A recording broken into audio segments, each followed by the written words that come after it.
Have you ever wondered how your phone recognizes your voice? Or how Netflix predicts what you want to watch next? That's all thanks to AI, or artificial intelligence. But how does it really work? Let's find out. AI is the technology that allows machines to think and learn like humans. Whether it's understanding speech, recognizing images, or making decisions, AI powers the tech we use every day. But how does AI learn to do all this?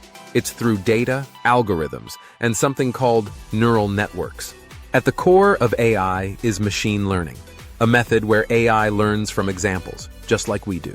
You give the AI lots of data, like images of cats, and over time it gets better at recognizing cats on its own. No one needs to program every little detail. It's like training a smart assistant to figure things out. There's also deep learning, a more advanced type of machine learning. This uses complex layers called neural networks to understand even deeper patterns in data. It's the tech behind self-driving cars, voice assistants like Alexa, and even facial recognition. AI comes in different levels. 1. Narrow AI. This is AI focused on a single task, like your phone's voice assistant. 2. General AI. This would be AI as smart as a human across any task, but we're not quite there yet. 3. Super AI. This is AI that would be smarter than humans. For now, it's just science fiction. AI is everywhere.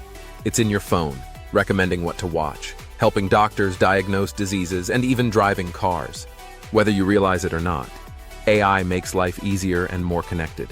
As AI continues to evolve, we'll see even more exciting innovations.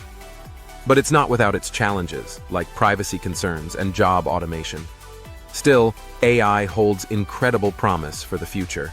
And that's how AI works in a nutshell. If you enjoyed learning about AI, hit the like button and subscribe for more tech explainers.